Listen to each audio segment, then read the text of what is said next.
కాశీ కాపాడుతూ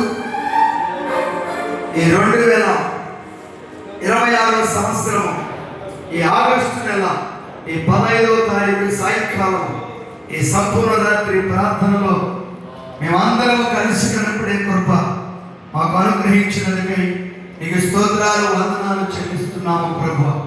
తండ్రి నాయనా, ఇంతవరకు నీ మందిర ఆవరణంలో నీ సన్నిధానంలో ప్రభువా నిన్ను గర్వగా కీర్తించుకుంటున్నాను, ఆరాధించుకుంటున్నాను, ఉంటున్నాను ప్రభువా.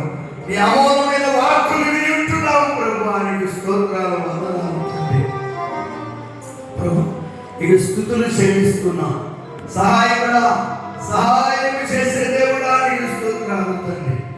ఈ రాత్రికాల సమయంలో నాయన ఈ మైకు శబ్ద తరంగము ద్వారా నాయన నీ మాటలు విన్నా ప్రతి ఒక్కరిని జ్ఞాపకం చేసుకోమని ప్రార్థిస్తున్నాం. అందరినీ స్మరించమని ప్రార్థిస్తున్నాం. సహాయం వచ్చి నాయన నీకు స్తోత్రాలు. ఎవరే బలహీనతలతో అవసరతలతో అక్కర్లతో ఉంటున్నారు ప్రభా, వాళ్ళందరినీ జ్ఞాపకం చేసుకోండి. ఎందుకంటే ప్రభా నాయన ఈ లోకము విశాలమైనది, మనిషి జీవితానికి రక్షణ అనుగ్రహించేది కాదు. ఇరుకు మార్గమే మానవునికి రక్షణ అనుగ్రహించేది. ఆ ఇరుకు మార్గమే మానవుని స్వస్థపరిచేది.